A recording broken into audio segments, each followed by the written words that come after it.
Martin, thank you for joining me. Where does today's recording find you? Yeah, I'm here in beautiful St. Louis, Missouri. I moved here 2.5 years ago. Used to live out here in the late 90s. Can you give me sort of the Cliff's Notes version of your career and where it's led you and what it is that you're doing today? So I was born on a small island off the coast of America. My father was in advertising. My grandfather was in advertising. I didn't want to go in advertising because I have more respect for people who go into businesses that they did not learn at the dinner table, right? Like, I don't know if you've encountered this, but like I always used to think when I was younger, doctors are, smart, or lawyers are smart. And then you like go hang out with them and they're like, this guy's a doctor. Well, his parents are doctors and his uncles and aunts are doctors and everybody he knows is a doctor. And so he basically got like a pre-med education, from the time he was born. And same thing with lawyers, are all about lawyers. So I was like, I'm going to go and do something different. But I sort of stumbled back into advertising. I was doing production at a shop in Connecticut, and I started asking questions about who the target is and what the media was. And they were like, so I went back in advertising. And I mean, I love advertising. I'm fascinated by it. I think that the idea of trying to figure out what people really mean and what they really want and what they really need, despite what they're telling you, is endlessly fascinating. As I was teaching advertising at a university once, and halfway through the semester, a student said, so what you're saying is you're trying to figure out what's in people's heads. And I was like, yeah. And he goes, wow, that's hard.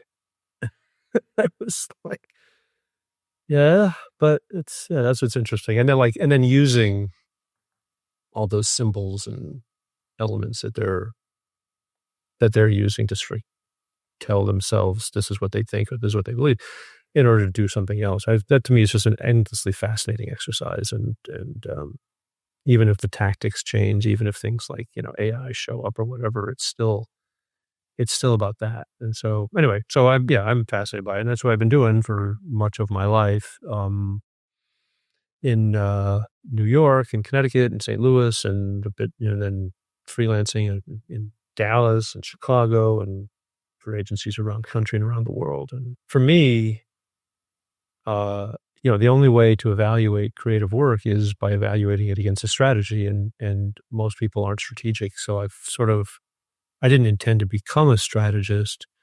I just ended up filling a void that, because I'm interested in why people are doing what they're doing and thinking about that kind of stuff and making sure that we have the right question that we're trying to answer.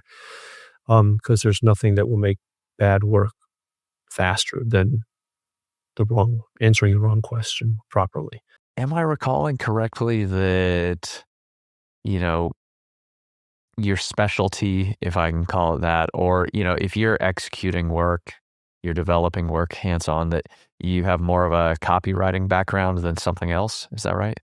Yeah. I mean, I'm a copywriter by trade, and I'm a pretty good copywriter. I've been an art director. I've been a production person. I've been in a lot of different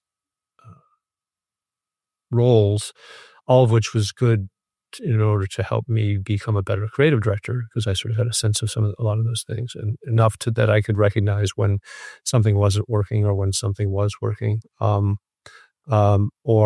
when I wasn't getting through, and then figuring out who I needed to talk to in order to help articulate that stuff better. But yeah, my background is as a copywriter. I mean, I'm a writer first and foremost. I think if I had to define myself in any role, and again, that's one of the things that's fascinating about advertising, is figuring out how the words make people, think about things.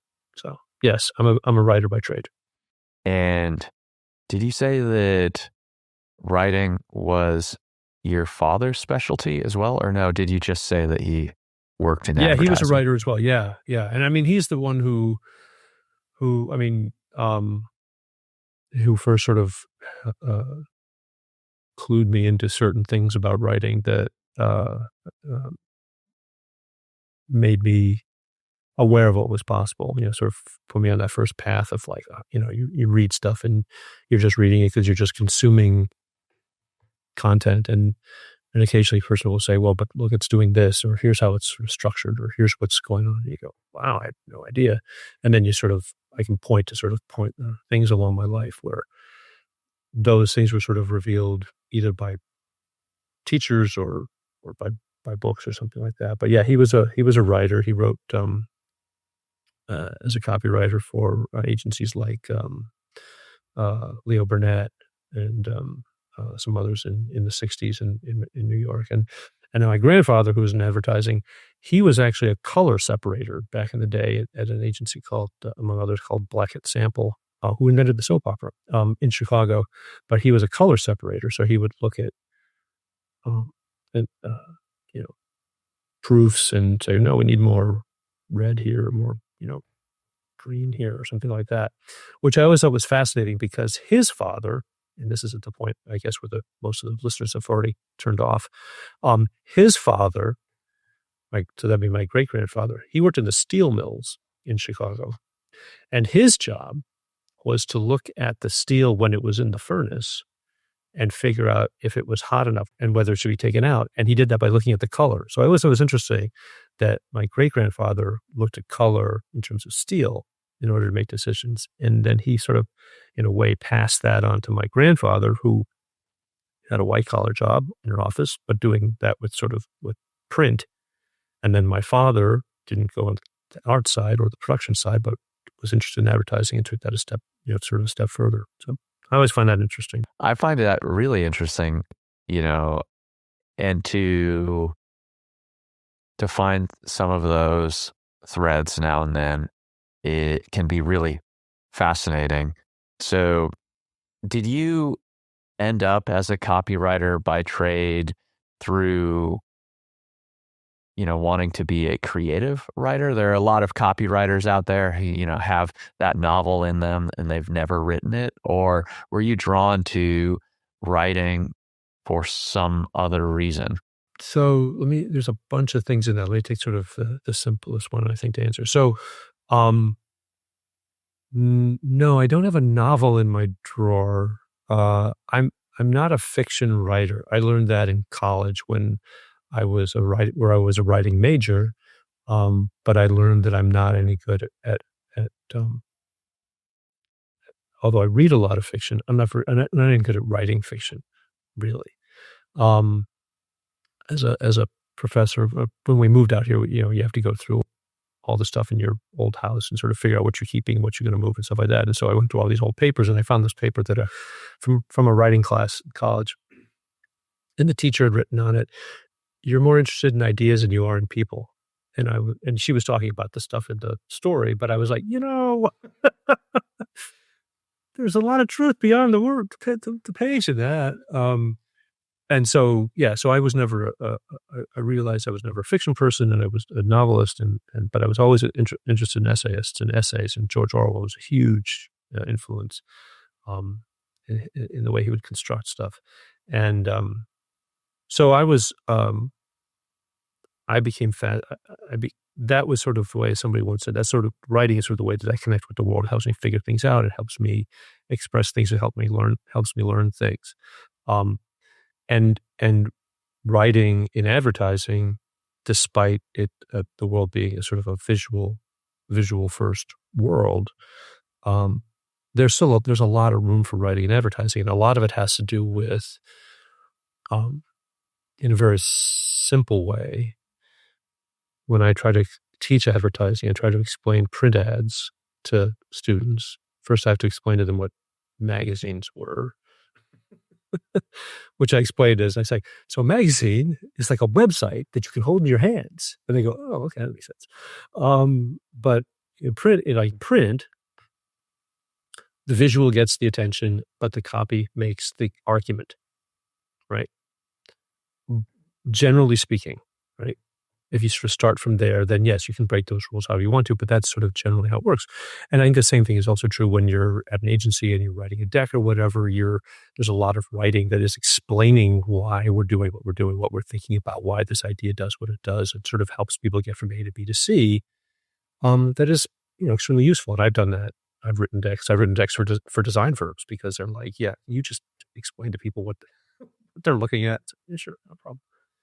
So to me, there's always been a role for writing that's been fascinating in advertising, even if it's not the stuff that winds up in the actual ad. So, that social media has a interesting relationship with copy, out of home,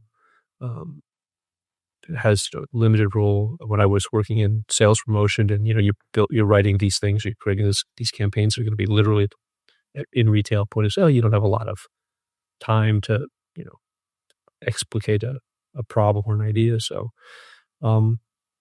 despite those sort of limitations, there's a lot of stuff that I found fascinating about writing within the agency world, within advertising. So, do you differentiate between marketing and advertising when you're describing your work, or are you using advertising as, yes, there may be things that you have done that often are not advertising per se. You're really just referring to the industry as advertising? Or do you view your experience as being largely advertising, more promotion focused?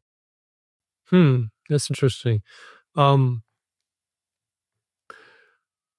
probably refer to it as advertising just because, as a sort of more general universal term. If I dig into it a bit, I think that if I talked about marketing, and I've taught marketing at universities, to me, that always feels like it's more on the business side, right? It's more like what the clients are doing, right? And then that's the same thing with communications. To communications, it's a corporate approach. It's a slightly different discipline. I think that the Venn diagram for those things all overlaps significantly, of course. And I gestured overlapping in case nobody listening knew what the word overlapping meant. Sorry. But I don't, but because of that overlapping, I don't think you can do advertising without thinking about marketing. Or let me clarify that. I think a lot of agencies do advertising without thinking about marketing. I don't believe you can do successful advertising without doing a lot of marketing, because the marketing is fundamentally, if I'm sort of parsing this through right now, it's about the business problem. And the point I have always made to every agency I've been at, has been that, advertising isn't just, hey, we'll do some funny ad and people will laugh.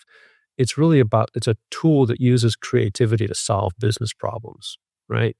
And so it's a different way. There are business ways of thinking about things. There are financial ways of thinking about things. And I think there are creative ways. Not that business is not creative, not that financials are creative, but I think that there are creative, if you think about creativity. And there are ways to sort of take that approach and apply it to solving business problems. And so that's why it's reason that I am often asking business questions when I'm in the room with clients and asking them, wanting to understand their business better. And I'll go to factory floors, or I'll, want to understand the competition better in a way that isn't just like, look, it's a monkey and he's got a diaper on. Isn't that a funny ad? See, that's not the point. The point is, you have a problem. What is it? The problem that your customers think that your product is dusty, or is it that your customers are old and they're dying off, or is it that there's just not awareness, or is it that you're a challenger brand and your competition is outspending you 10-1 in terms of dollars, or whatever it is. Like, there are a lot of business or you don't have the distribution and you can't get the distribution because the distributors in other markets don't think that you're supporting the brand, or like there are a lot of business things that advertising thought of in that way can solve, or can at least help with. And that's the way I have always looked at it, even to the, and I've always been aware of that. So it's just not something that most agencies think about it. So I use the term advertising as a shorthand for that. I don't mean specifically TV, print, and radio. I don't, because I've done guerrilla marketing, advertising, I've done sales promotion, and I've done digital, and I've done, social events and and traditional. So I mean, I've done all these sort of different tactics, but to me, all those tactics, for me, again, just ladder up to this idea of what do it's like the thing that I always say that in a meeting about like what the brief is, right? And the brief to me is starts with basically 4 questions. Who are we talking to? What do we want them to do? Why aren't they doing it? And why should they give a fuck? And once you can answer those 4 questions, which are fundamentally business questions, then you can start making work. And most of the time, agencies and clients don't do that, and I think that's because they don't think that advertising works or is a meaningful business exercise. How's that? So I believe that a lot of arguments that we have, maybe not so much on your more political news channels, 24-hour news channels or whatever, but some in those places, some in social media, a lot of things that might sort of appear to be philosophical or values arguments. I believe a lot of them aren't actually arguments about philosophy or arguments about values as much as they are arguments about the meanings of different words. And so somebody might very well hear you say something to the effect of, or what they hear in their head is, oh, Martin said he's an ad man. And then they tell themselves, well, advertising doesn't work anymore, or something of that nature. And now you might be arguing about whether or not advertising works. And we never really got clear on what are we talking about? Are we talking about literally dictionary definition of advertising, or are we talking about something broader, perhaps? And I think you could apply this to a lot of left-right political things, religious issues, who knows what.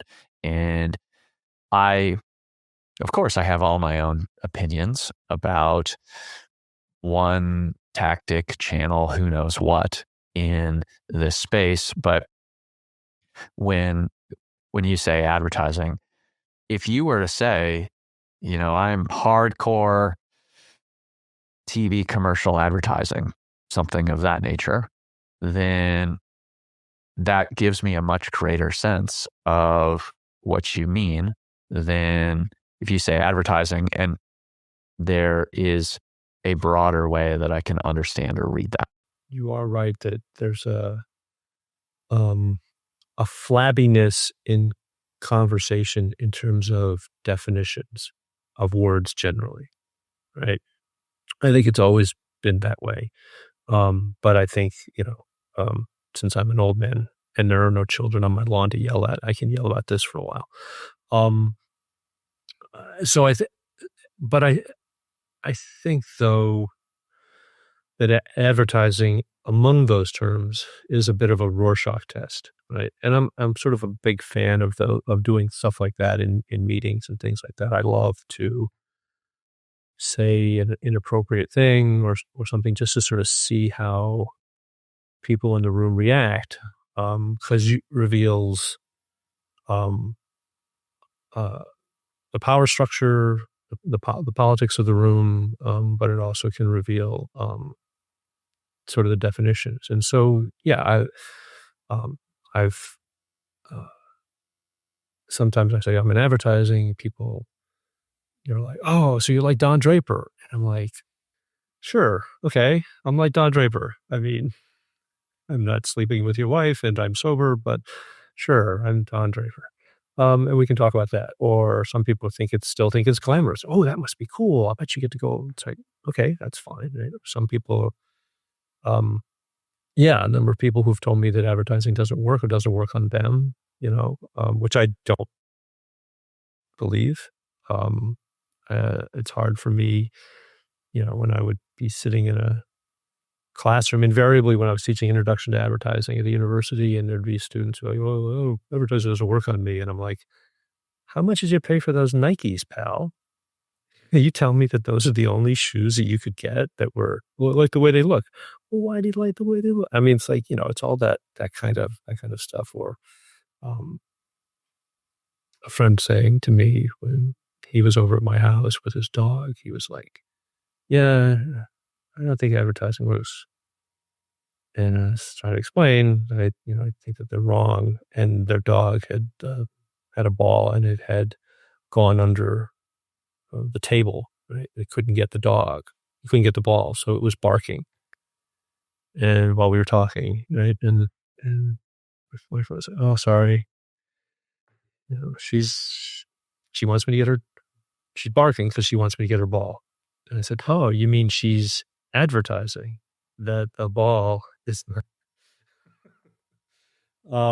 So I think that it. I mean, and I realize, I'm a man with a hammer, so of course everything's a nail. But I do think it. I think it works, and I think it can work. And I think that the fact that people have that opinion, and a vast majority of people, a vast number of people who have that opinion are in advertising agencies and are clients. A lot of them don't think it works or makes any sense at all, which is fine.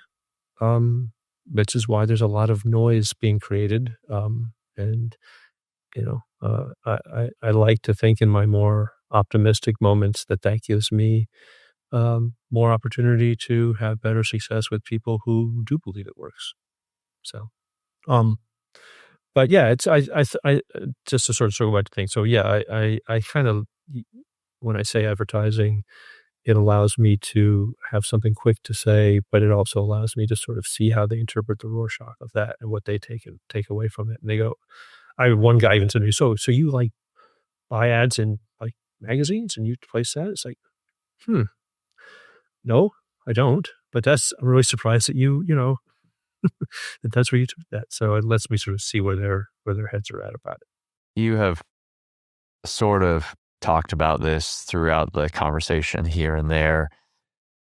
And I think that this is really closely related to some of the things that you were saying. So on your website, it says, I get people to care about stuff they don't care about.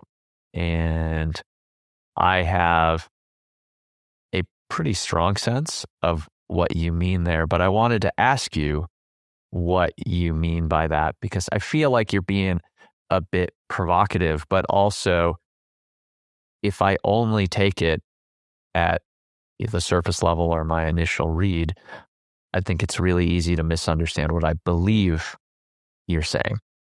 Yeah, that was just the placeholder headline that came with the template for the website. So I don't exactly know what it means. So no, but I'd be interested to hear what you sort of parse all that out for me. What do you think it means, and what do you think it's misunderstood, and all that kind of stuff? It seems to me that some of what you've been saying, like you had a student, I think it was, who said something along the lines of what I wrote down was that you figure out what people want. And you had made some other statements along those lines. And it seems to me that you connect with or seek to connect with what someone wants at perhaps an unconscious level, or, I guess, unconscious is what I'm going to go with. Something that they might not recognize, that they have a need or a desire or whatever it is for this thing. And so they might say, when asked, I don't care about this, or I don't want that. But then it seems like some of the things that you have said would also perhaps go along with a statement like, well, maybe you're not that interested in, what's the famous quote, the Theodore Levitt quote, right? Nobody wants a 1/4-inch drill bit. What they want is nobody's hole. Nobody buys a shovel, they're buying a hole, right? Exactly. And it seems to me like some of the things that you have said would align with, getting people to care about stuff they don't care about, because they don't care about the shovel. They care about what it allows them to do or become, or the life they're able to have as a result. I think it's a really good line, whoever wrote it, Because I think it kind of cuts in a bunch of different directions, right? And I think that um, uh, I get people to care about stuff they don't care about. If you're, uh, they're not buying your potato chips. They don't care about your potato chips. I get them to care about your potato chips over the potato chips they're already buying. Or they don't buy potato chips at all. They don't eat potato chips. They don't. Well, now I'm going to get them to care about potato chips, right? I mean, so I get them to care about things they're not caring about, or I get them to care, um, to your point, about things that they think they don't care about, but that they actually do care about. And I just have to figure out how to get there. I would, since we're talking a lot about words, I quibble with. I don't figure out what people want. Or because that makes it, or I wouldn't characterize it that way. Because I think that almost sounds like I'm foisting a need on them, right? In the way that, uh, in the 20s and the 30s um, when advertising, like I think for Listerine came up with, halitosis, right? Oh, bad breath, people and all that kind of stuff. And it was like, everyone was afraid of bad breath. They weren't afraid of bad breath. They had bad breath because they didn't brush their fucking teeth and their teeth were falling out. But I mean, they weren't upset about it. But then you think about the fact that they were, in cities and they were up against each other more. And it was, there was a lot of social friction. And it's like, okay, that makes a lot of sense. My point is that I'm not I'm not interested in foisting a need onto people. People don't like you because you don't have this car or whatever. What I'm more interested in finding out is like, okay, well, you're upset about something, or something is lacking, or you want to make a decision. Like, what is driving you? You say it's this. I don't think it's that, You're eating because you're hungry. I don't think you're eating because you're hungry. I think you're eating because you have anxiety or you're nervous about something. Or like, what is the thing, right? And that gets back to that thing with the students. Like, what's in their head, despite what they're saying, despite what they're doing, what's actually in their head that's sort of driving these actions, right? And so, so to me, it's like, whether it's sort of, I get people to care about things they don't care about, meaning that they say they don't care about it, but they do care about it, right? Um, or that they literally don't care about it. It's not on their radar. How do I explain that this is a thing that does meet a need for them, does solve a problem for them? So, um, or to find some real differentiation that resonates. Well, there's a lot of talk in advertising or around outside of advertising, within it as well, I guess, about, that everybody's a huckster, everybody's, lying, everybody's, saying whatever they want to say. There's no truth and everything. I really, I don't function that, I try not to function that way. I try to find out what the thing is that is actually driving the person and then figure out how to make that relevant, make what I have relevant to that. And so I give you sort of, I think this is an example of that, but it's not one that I think people would think of at first blush. I was working, when I was living here, the first time I was living here in St. Louis, we work for Miller Brewing Company, and I was working on their malt liquors because clearly I'm a malt liquor drinking guy. And, we were doing focus groups in South Central LA. And, we were talking to guys from, Compton. I mean, guys who were, and these guys were, they have to fill out in focus groups. You have to fill out, how much of products you drink or like, relevant stuff like that. And you were talking to guys who were like literally drinking, by their estimate, 800 ounces of this shit a week, right? Just massive quantities of this alcohol, right? And I was there behind the mirror with, I think maybe somebody else from my agency, and there was another agency there that had their idea, who was like the lead agency, and they're like, we want to do this idea. They're kind of trying to force that onto them, as agencies often do. Here's the solution. What's the problem? And the client was there. And I was listening to these guys talk about, there's 2 days of focus groups, and listening to these guys talk about their wives and their families and alcohol. And one of the guys said, you guys should do you guys should like build a playground in my neighborhood, right? Yeah, I should do, playgrounds for my kids in the neighborhood, right? I mean, I spend so much money on your alcohol, on your guys. Yeah, I should, put some money back into my community. And the client is still a friend of mine, but he was like, okay, we can't do that. I mean, you can't have, this playscape for 5-year-olds brought to you by, the Brewing Company. We can't do that. And I said, yeah, but that's not what he's really asking you to do. What he's really saying is he wants you to launder their money. And everybody in the room went like, what? And I was like, the only way these guys can get through their lives, as far as they can tell, is to anesthetize themselves. They're so miserable.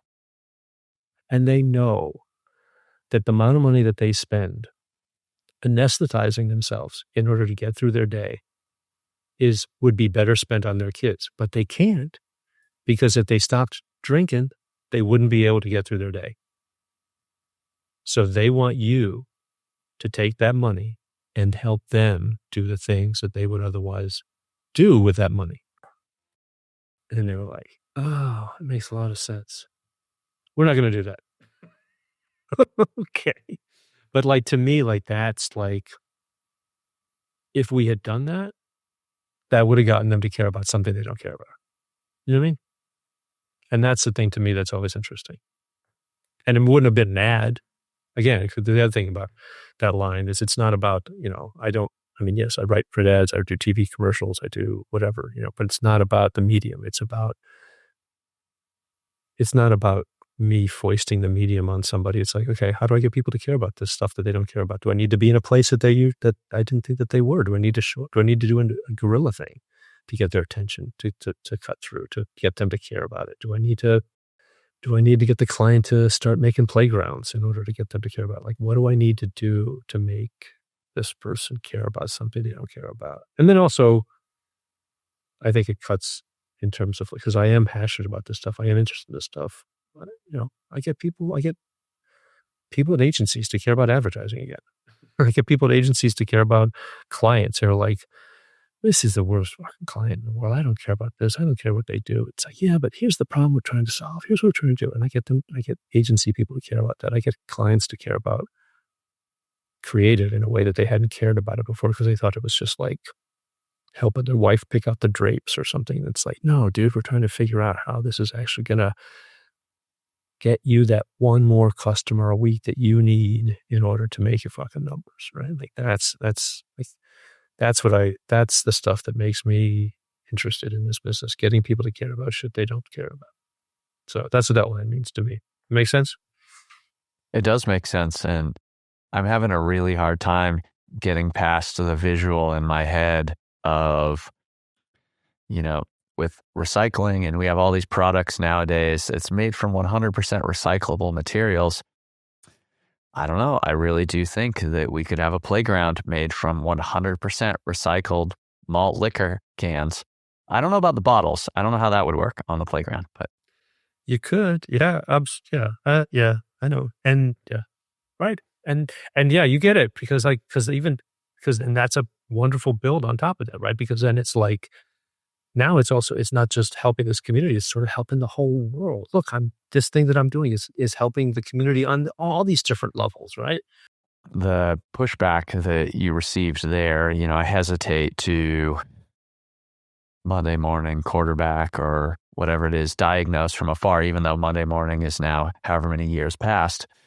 But so there might have been a lot of things going on, but you wrote a while back about how companies prioritize doing over thinking. And so maybe it wasn't occurring in that situation, but I think I could speculate that potentially one or more people in that room was thinking, well, we don't build playgrounds. What we do is we do print ads or who knows what. And so we don't have to necessarily analyze that situation, but I did want to tee up that topic of prioritizing doing over thinking, because it sure seems to me like you're interested in the outcomes of the doing, but you're also spending a lot of time thinking about what's really going on here? What are you trying to do? Getting back to the point about being a strategist. And so where does the doing overthinking come from? I suppose you wrote about it, and then if you could expand upon your thinking, I would appreciate it. Yeah, a couple things there. So one, to just to sort of tie up the example that I use without turning this into the Miller Brewing Company playground episode. I really do think it was a matter of we can't put our name on a playground. I mean, I'm not going to fight. I'm not going to go fight, with legal about that and use up all the capital for these malt liquors, which was not my priority. But I think it was like all that kind of stuff. It's like, no. What we want is we want like a couple of ads and a PR thing. Like that's what we want. It's like, okay, cool. But you don't, and I respect that. That's their business decision. I get that. But I think that corollary to that is, any good salesman will tell you that to make a sale, you have to have a relationship, right? And so that idea was about, and that thinking was about trying to think about, well, how do we start building a relationship with these people? If we don't build a relationship, then we're just going to be a commodity, right? And if you have a relationship, you cut through being a commodity. And like I said, really good salespeople actually, in my experience, are really good listeners, and not just listeners in terms of just sitting there waiting for the person to shut up so they can start talking, but like they remember shit and they remember what's important and they remember, whether it's tedious stuff like birthdays or kids' names, but they remember things so they can build a relationship. And I think that that's a thing that is fundamental in advertising and has always been fundamentally lost. I mean, it's always fashionable in any moment to say that this moment we forgot these truths. But I've been around this business and generationally involved in this business for so long that I know that it's always the thing that's lost. It's about building these relationships, and the agents in the work that builds relationships is the work that is actually ultimately successful. So that, though, to sort of, okay, that's done. The thinking and doing thing. So that was, I don't think it was a thinking and doing thing in that case. The thinking and doing thing that I wrote earlier this year, I think, I wish I could remember what it was called, what the essay was called. But anyway, was inspired by, there's a book that I reviewed for the agency review called about the Power of Habit, I think, by Charles Duhigg.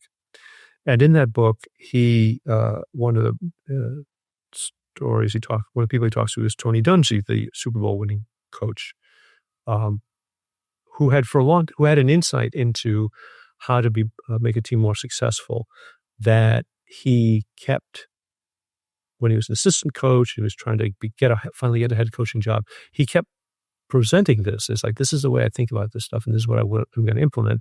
And everybody was like, "You're wrong. No, we're not going to. That's just stupid talk. We're not doing that."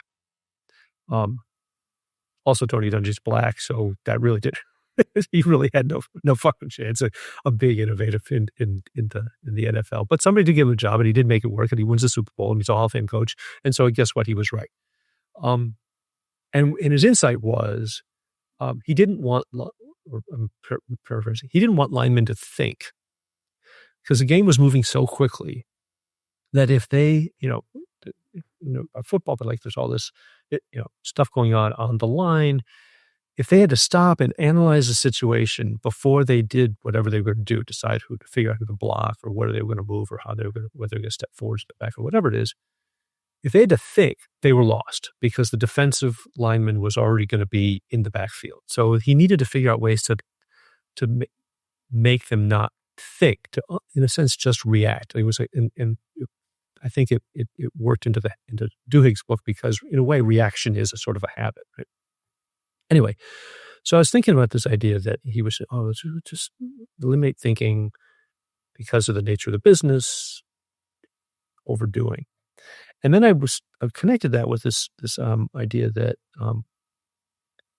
most businesses that I've been involved with, and I've been involved with Fortune 500 businesses and startups and small mom and pops and companies have been around for a long time, and consistently they're really good at, or they focus on doing. They focus on, hey, we need a campaign for next year. What's the campaign going to be, right? And we bought this media, or hey, we want to, we're going to expand into such and such. But they're not great at thinking, and by that I mean like they're not great. Or they're not necessarily not great at thinking. They're not focused on thinking. They're not, because business is moving too quickly. They don't have time to sort of sit down and like, let's just think about this. At best, they'll have like, well, we'll have a summit. We'll all go off for a weekend somewhere, and we'll think about this thing for the, and that'll be the thinking we do for the whole year. The rest of the year is all doing it, right? And so the idea in the essay was, would it be a viable business strategy, especially if you were, say, a challenger brand, to do things that made your competitors think, right? And so like, because if you did things that made them have to think about what they were doing, then everything would kind of stop for them while they thought about it, while they figured out what to do, while they figure, as opposed to just keep the assembly line going, right? And so that idea was about how do you create a business strategy.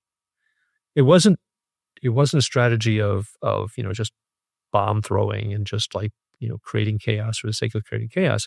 It was a strategy of, if you were able to think about things that made that challenge the fundamental underlying assumptions of your competitors, right? And I think and I think an example of this, and that I think I use in the essay,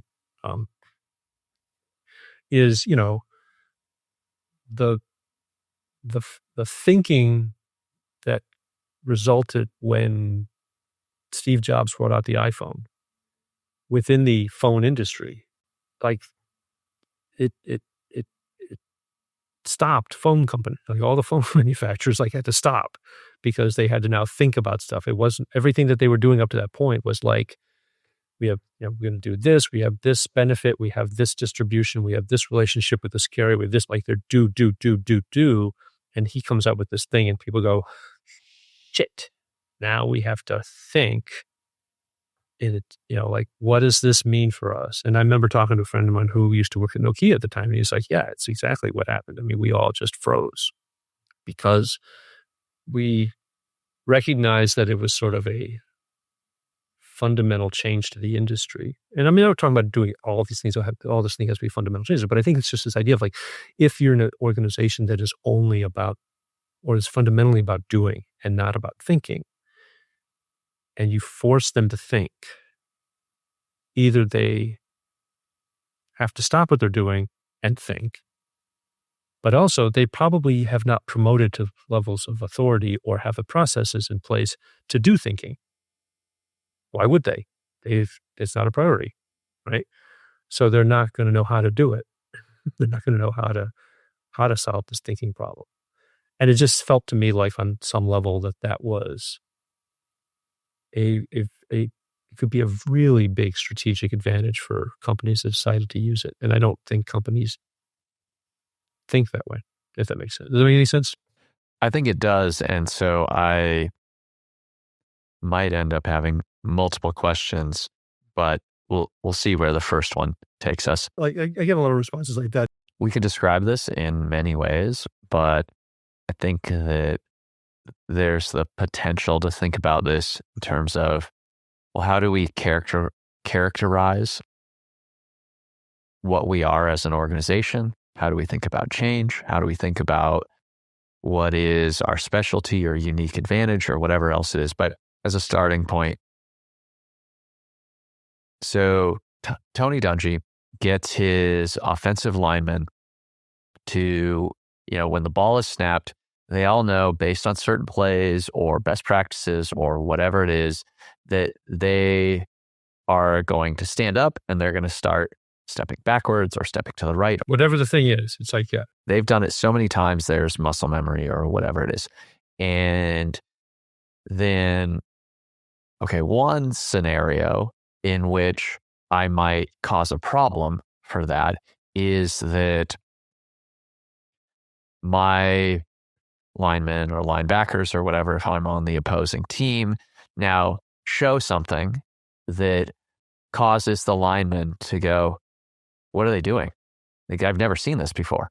And now maybe they continue to go through the muscle memory sort of same motions, but what they're doing either doesn't work or they're thrown off of the path that they were on, this step, that step, move this way, because I just sort of interrupted it. I think that's one way in which we might take the, you cause your competitor to think thing and take it back to football. Am I thinking correctly here? Yeah, I think so. So two things with that. Like one is I believe that the way that Dungy was explaining to do it was even simpler than that. It was almost like, if you're the offensive tackle and you see a linebacker line in front of you, you're hitting that guy. If you see a defensive end in front of you, you're hitting this guy over here. That's all you have to think about. And then even if it doesn't work, if I see that you did that, then I know that you're doing the right thing, because it's then going to be on us to make sure that we've sussed out the situation properly, right? So you don't have to think about it because you have that much time to figure it out, right? Okay. But the other part of that, I know, when did you move here to St. Louis? Early 2019. Okay. So the first time I was here in St. Louis was when the Rams won the Super Bowl. Okay, the first Super Bowl, the St. Louis Rams won the Super Bowl. And if you missed that and you're a football fan, man, you missed something amazing. Because of exactly what we're talking about. You had Mike Martz. I mean, they'd send all this money on a great quarterback, and he breaks his leg on the final play of the preseason, and they throw this guy, Kurt Warner, in, who had been bagging groceries like the year before, and it's going to be another miserable year for the Rams, right? And the NFL didn't want the Rams in St. Louis anyway, so it was just like a disaster, right? But what the opportunity that gave someone like Mike Martz was, he just was like, well, I'm just going to try all kinds of crazy shit, right? And so you would see lineups, you would see guys in positions on the offensive, you'd see running backs in weird places, wide receivers, you'd see wildly unbalanced lines and stuff like that. And you could look into the eyes of the middle linebackers, and for people who aren't big football fans, if you're still listening, the middle linebacker is like the quarterback of the defense, right? He's the guy who really sort of calls the defensive play and sets the thing. And you could see those middle linebackers freaking out because they would do decision trees to figure out what defense to run, right? Oh, look, that guy's there. That means they're probably going to do one of these three things. So I'm going to have this guy. Oh, this guy's in motion. So I'm going to do but they would come to the line and they would see shit that they had not only never seen before, but they didn't know what it meant, right? And so they had to think, and they not only had to think, but they had the other 10 guys on the field had to think too. And once the Rams had those guys thinking about stuff and trying to figure shit out, nothing was coordinated because everybody on the defense was sort of trying to figure it out. It's like, I got 5 wide receivers on my side, dude. What am I supposed to do with that? I'm one guy. Well, maybe the defensive end will come over to help you. Okay, well, but who's going to, like, all that kind of craziness. The Rams were, then the Rams were creating a strategic advantage because the defenses had to start thinking about stuff that they didn't know how to think about. And again, this isn't me being condescending about the ability of defensive players to think about stuff or football players to think about stuff. It's just recognize, or clients to think about stuff. It's recognizing that, you hire people to do certain jobs, right? To execute, right? And you promote people who are really good at executing, right? Right. And you sort of winnow out the people who in a moment's notice can sit there and go, okay, guys, here's what we're going to do. because none of us have ever seen this shit before. So here's what we're going to do. You've weeded those people out, right? Because they're not as good at executing, right? They're not as, it's like, so that to me, so that's becomes the advantage. Not only is it, if they are good at thinking, you're making them stop doing in order to think, which is an advantage because you're a step ahead of them on that level. But then you're also asking them to do a thing that they have not built themselves to do. They're built to be, and we know this. I mean, publicly held companies, right? They're judged on how profitable they are, how efficient they are. Everybody's how efficient are they, right? I mean, certainly on the creative side, it's like, how long is it going to take you to come up with that campaign? I don't know. Well, I gave you 2 hours. If you do 1 hour, that'd be even better, right? It's about that kind of stuff, right? And so, if you get people, when companies are faced with, I mean, think about we all went through this with COVID, right? Where it's like suddenly everybody had to think about how they were going to do their jobs. How are we going to function? How are we going to get work out the door, right? If we had to stop and think about that stuff, and all the people who were in sort of senior management positions who were really good at pushing work out the door because of the process and making the process work and getting people to, suddenly it's like, I don't know how we're going to do this. So that's the point. So that's what makes sense to me about that. So you're reminding me of a somewhat well-known story in, I think it's Clayton Christensen's The Innovator's Solution, but wherever it comes from, it's tied to jobs theory or jobs to be done theory. And so the short version is, this fast food chain brought in these anthropological consultants, and I don't think they state who it is, but it sounds pretty clearly like it's McDonald's. And it was in California somewhere, Bay Area or LA or I don't know what. And they were thinking of taking shakes off the menu. And one of the researchers at one point noticed that they would sell a bunch of shakes in the morning during rush hour. And then they'd have a big lull, and then they would sell them around dinner time. In the morning, no one was staying at the McDonald's. It was a lot of drive-through or walk in, get your milkshake, and then leave. And in the evening, it was mostly families that were eating in, and then they'd end up throwing the milkshake away before they would leave. And I think if I recall the story correctly, one of the researchers noticed this, and so he started following people back out to their cars and saying, why'd you buy this milkshake, more or less? And what they found was that people in the morning were purchasing milkshakes as their breakfast, because if you eat a bagel, it crumbles or it's messy. It's also easier to drink a shake while you're driving than it is to eat a bagel while you're driving. Sure. Exactly. And all these other, alternatives, they would have one comparison or another. And then in the evening I just picked my kids up from daycare. They spent all day in school. Then they went to some form of daycare or after school program or whatever. And I don't want to go home and have to make dinner. So I'm just trying to have a good time with my kids before we go home. But the thing is that they've eaten their Happy Meal or whatever it was, because maybe it wasn't McDonald's.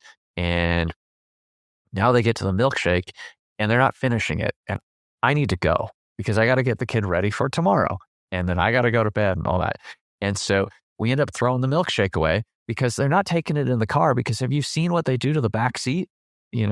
So what they did was they made in the morning, they apparently made the milkshakes thicker and the straws smaller so that it would take longer to drink it. So it's kind of like get you to work in the morning and you're eating the whole time.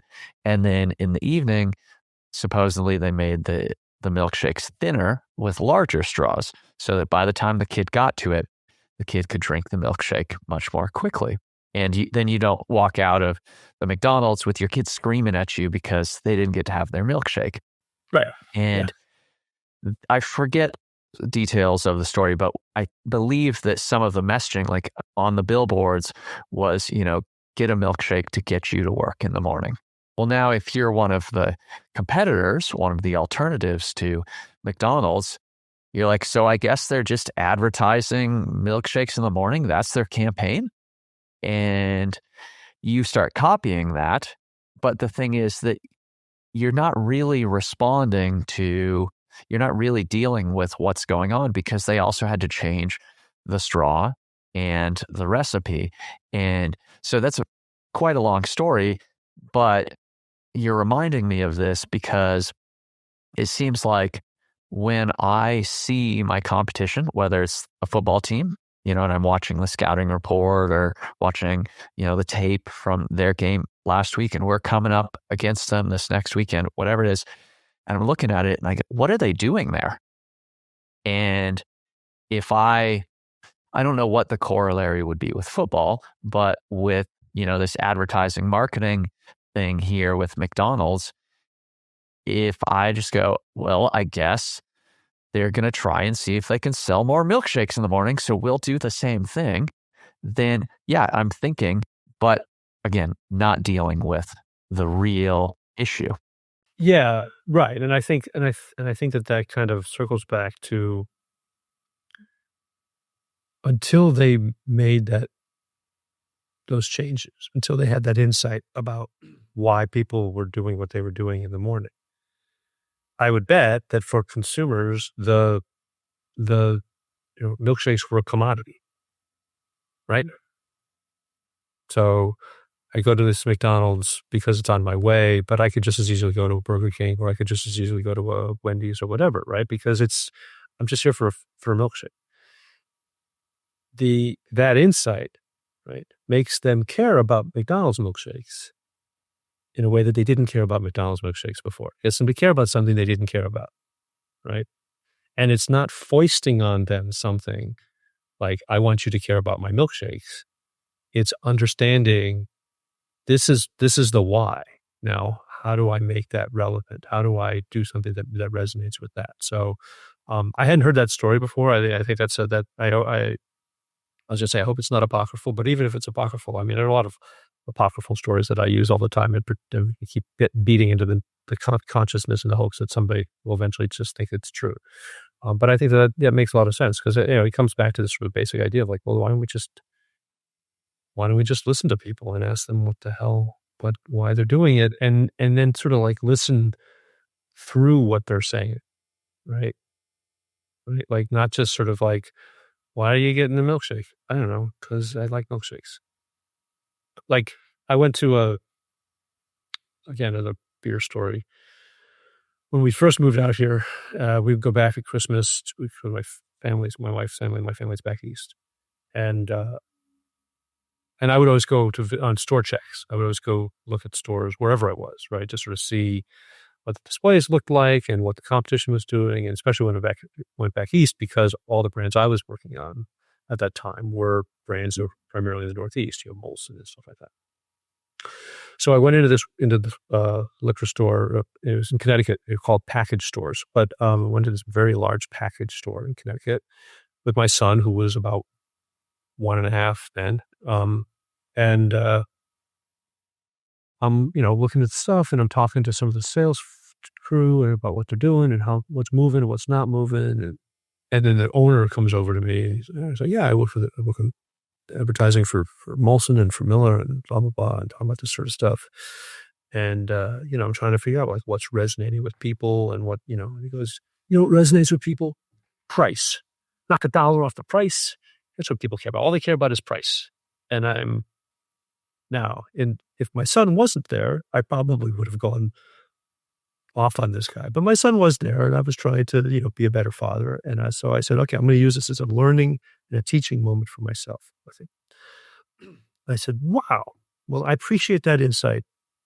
So I'm guessing that the biggest selling product that you have in this store is probably like Milwaukee's Best, right? Which you can buy at like a 24-pack for like $3.99, right? I mean, that's because that's the lowest price and the greatest quantity, right? It's like based on your thing. Like, no, man. I mean, like the number one thing we got is like, Guinness, man. We can't, Guinness is flying. Cans of Guinness flying. And Guinness is like, 4-pack and it was like $8 or something. I was like, well, what are you selling the Guinness at? Like how much? Because to make it competitive with that, it's like, well, no, with Guinness, I mean, you got the Irish thing and you got the hair. It's like, so you mean that it's not just price? There can be other, well, yeah, yeah, it's like, yeah, that's what I fucking do, pal. That's what I do, is figure that shit out. Okay? So give me this price bullshit, right? And that's, so that to me is like that's the kind of thing. It's like you figuring out like what is, um, you go into the store and you talk to the people and you find out what the actual insight is, and then you figure out how to make that resonate and not just default to the thing that's like, well, it's price. Okay, well then we'll knock $1 off the price, right? And I think that in a sense that's what that McDonald's store is sort of doing. It's like we could have very easily just said, well, we'll just sell more shakes, you know. Okay, and maybe we'll knock 10 cents off the price, right? And make our shakes 10 cents less than the Wendy's shakes, or 10 cents less than the Burger King shakes, which we know isn't then going to make somebody, if the only reason they're stopping at McDonald's is because you're on their way, 10 cents off the price isn't going to make them go out of their way, right? But if they felt that the shake somehow was lasting longer, and they did go out of there one time and they tried the Burger King one, it's like, Jesus, I don't know, this shake must be smaller or something because I'm like done with it already, you know. Now you're thinking about the customer, and that's about the relationship, right? And that's the kind of thing that great salesmen, as I said before, know about relationships and thinking about what the person really needs and thinking what's in their head and all that good stuff. So that's why this stuff is fascinating to me. That's why I can talk about it. I mean, we could do a 14-hour podcast. I'd still be talking about this shit because I just think it's just fascinating, which is also amazing because as a human being, I don't care about humans at all. Like I do not, I don't give a fuck about people at all. So, the fact that I spend my time thinking about, wow, what's this? What's the nuance here? What's a little something that I'm not getting about why this person is doing this, just makes everybody who knows me go, I can't believe this is your job. I can't believe you're thinking about these things. So the whole jobs to be done theory and whatnot is attributed to Tony Olwick and his firm Strategist, if I recall correctly. And he tells a story about they were working with a power tools manufacturer. I think it was DeWalt, but I can't really remember. And one of the things, this is like a very sort of Henry Ford, faster horse. Which unfortunately is apocryphal, but I'm determined to make it not apocryphal. Exactly. So, one of the things that they found, or one of their projects, was that a lot of general contractors or carpenters or whatever were saying the thing that they wanted on their circular saws was a cord that you couldn't cut through. And well, you have a circular saw, it's spinning at 1,000 RPM or whatever it is. And a lot of money was going to have to go into a cord that you couldn't cut through, because all the time they're cutting these sheets of plywood or whatever, climbing up on rafters, who knows what, trying to cut up there. And now all of a sudden you have this circular saw that's not usable anymore, because even if you patch the cord, it's about 1 foot long.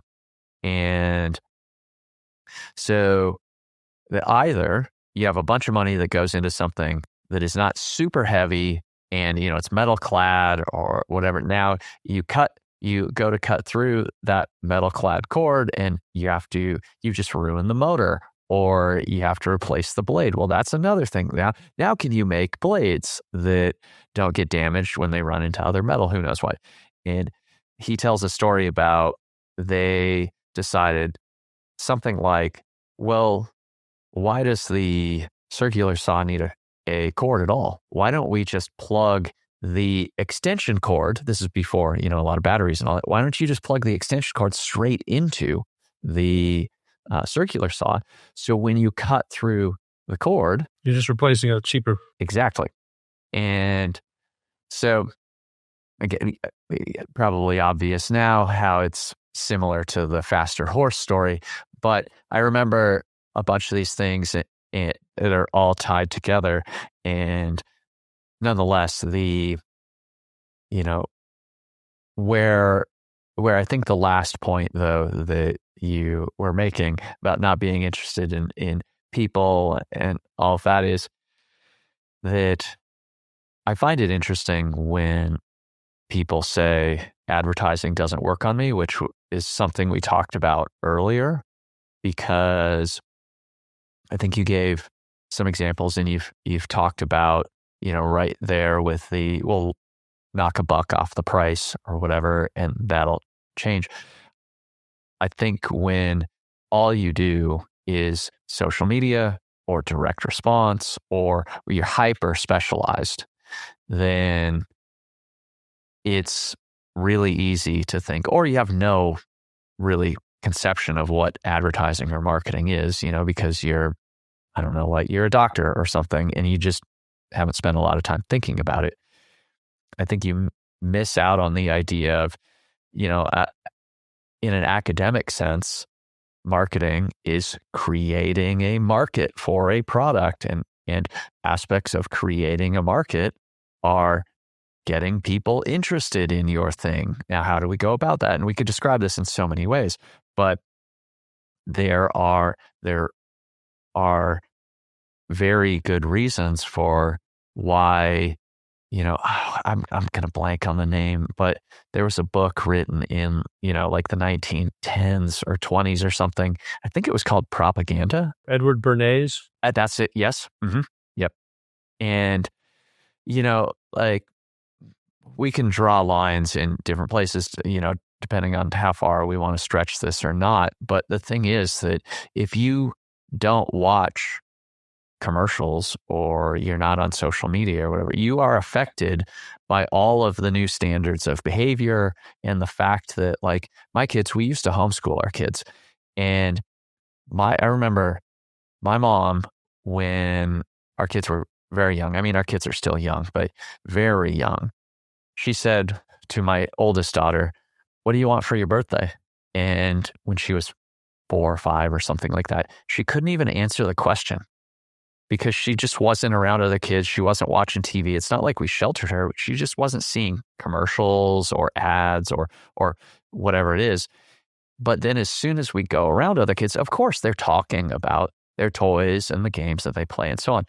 And that's when they would want the thing. And now, is that other kid doing marketing on behalf of Lego or something? Perhaps. But my point is, you're still influenced by it. It still works, even if you think, well, the commercial didn't work on me.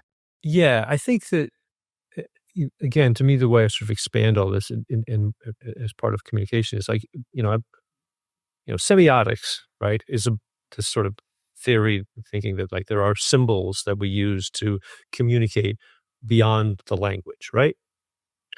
And so, even if you say advertising doesn't work on me, well, why are you dressing the way you're dressing? Why aren't you wearing a dashiki or something? Why aren't you wearing a burnous? Why aren't you wearing a dress? Well, because there are certain things that I want to communicate about myself to other people, and that I know that because I know basically the people that I'm going to be around, how they will interpret that, right? And that one of the challenges in a country like America, I think, has traditionally been you have so many different cultures crashing into each other that by definition, those symbols, they might mean one thing within your culture, but you're pressed up against different culture in America traditionally in a way that you weren't in Europe or, where, or Japan or something.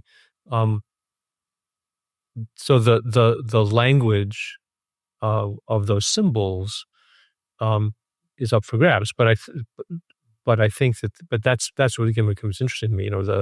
You see you'll see it on social media again, right? Where those things are crashing up against people, where people are like wearing a certain shirt, they're wearing their hair is a certain way, they're wearing a makeup a certain way, or they're doing, whatever, or they're engaging a thing. And it's like, those are all symbols that mean one thing to them and that mean a thing to the people that are in their sort of community. But taken out of that community might not mean anything or might mean something bad, right? And so I think that to me, it in a way that's part of what advertising, that's part of how we function as humans, is communicating through these symbols, whether we recognize it or not. And advertising is another way that we do that. We just take it and apply it to products and stuff like that. You see what I mean? I do. And we don't have a ton of time left to record, so I want to make sure to get to this. It's not communicating through symbols, but it is communicating. You have a podcast called You're on Mute. Yes. And one of the things that I like the most about it, despite the fact that I would like to hear you more, you have a format where, you know, how did you decide on a podcast where the listener almost never hears you speak? I wanted to do a podcast that featured the person that I was talking to more than me.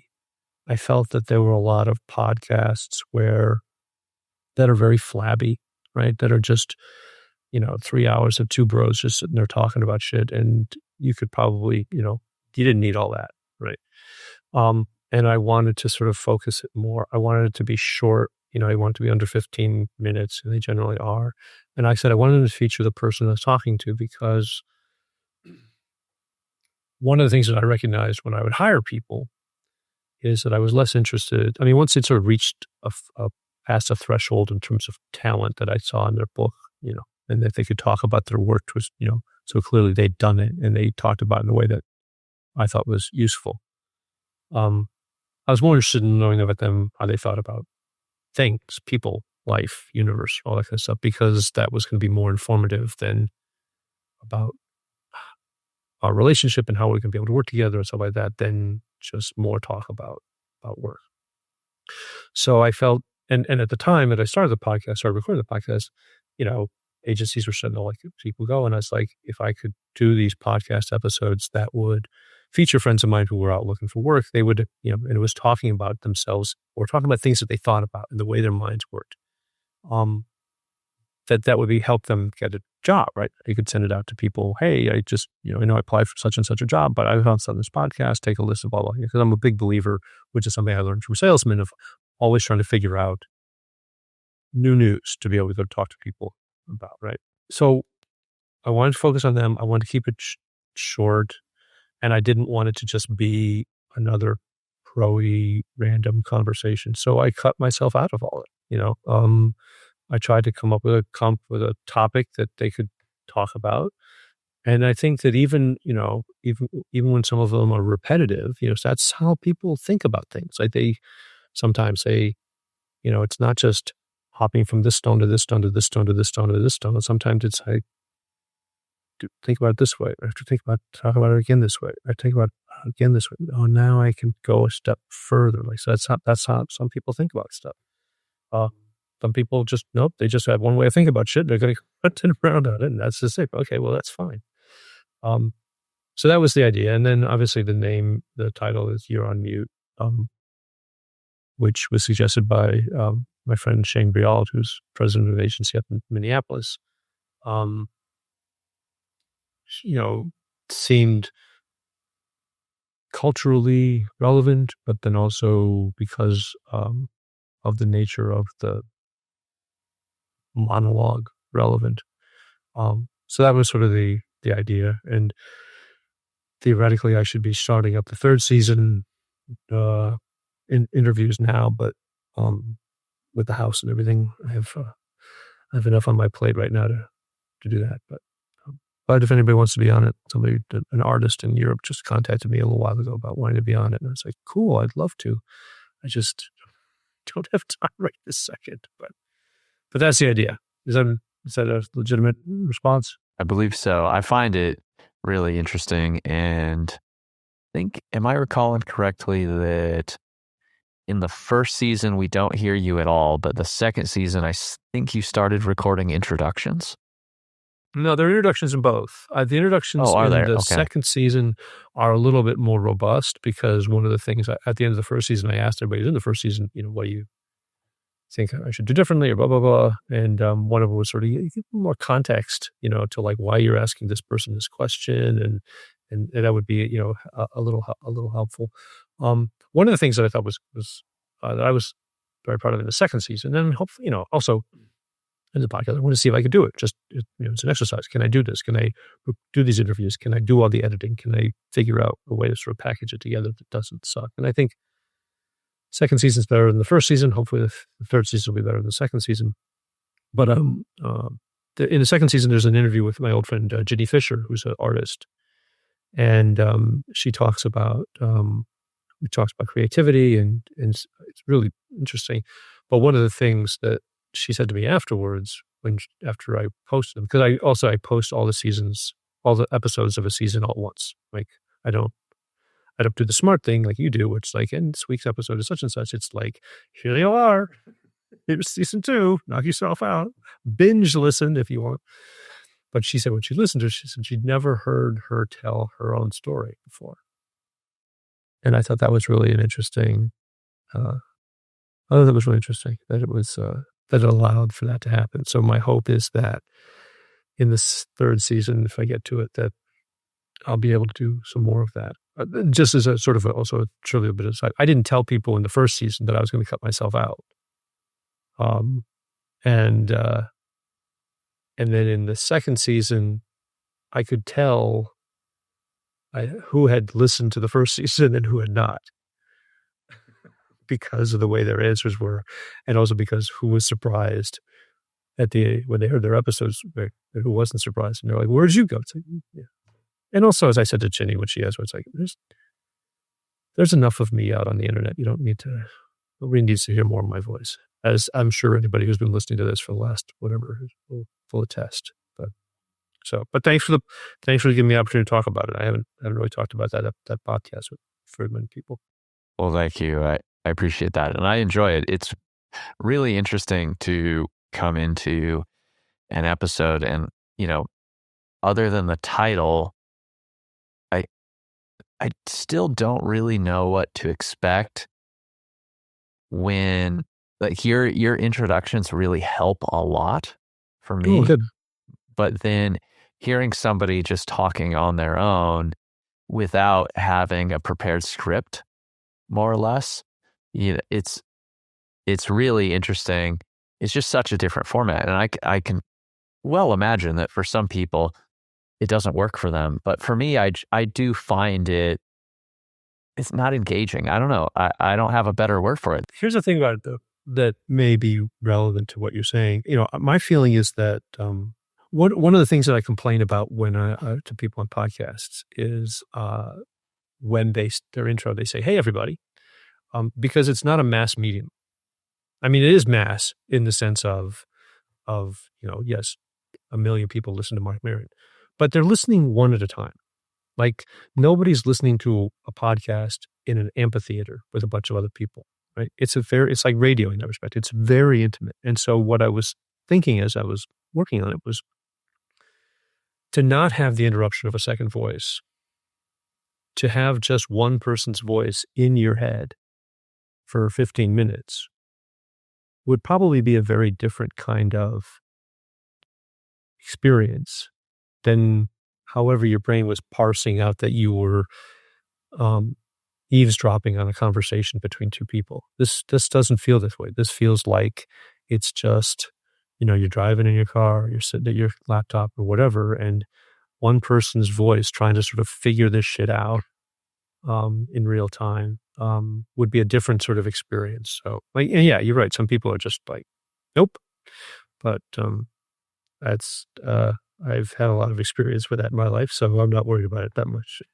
So a minute ago, you said something about, people hear more than enough from you or whatever it was, but you were listening. You don't care. Yeah, you said something. I don't know what it was. Exactly. Yes, that's how it works. I've checked out. I've heard so much from you today. I can't even bother. Yeah. Okay. Go on.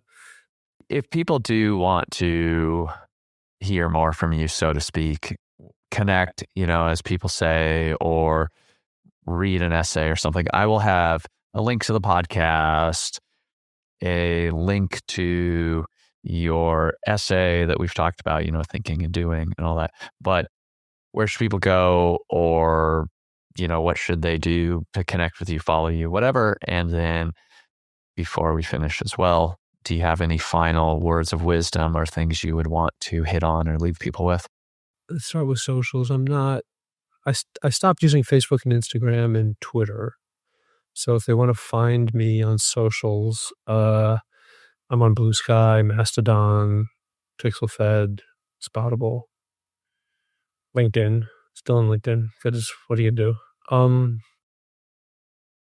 Go to the site, martinbihl.com, where the essay that Eric is going to post and a zillion others are there as well. So you can see that. Theagencyreview.com, the-agency-review.com, a site I've been running for over a decade, reviewing books relevant to advertising, which started out being, the usual suspects, Confessions of an Advertising Man, stuff like that, but rapidly evolved into any book, because I believe advertising is about culture and commerce, and so basically everything's fair game. So you can check that stuff out, and then You're on Mute is on Apple and Spotify podcast. So those are places to, and then various other. I've written stuff for Adweek, I've written stuff for Ad Age, I've been on podcasts and stuff like that. I also used to cover Major League Soccer, and so there's a zillion of things I've written about soccer out there as well, which, if you thought the football talk was boring, wait till you check out the soccer talk. So that's where you can get in touch with me on most things. Well, Martin, I appreciate you being here. I really enjoyed the conversation, and I'm sure that everyone that listened to it will enjoy it much more than you have said I'm sure they've made it through. So thank you very much. Well, thanks for having me on. I really appreciate it. And yeah, give me a holler. People can give me a holler on LinkedIn or at the sites. Good talking to you, man. Thank you.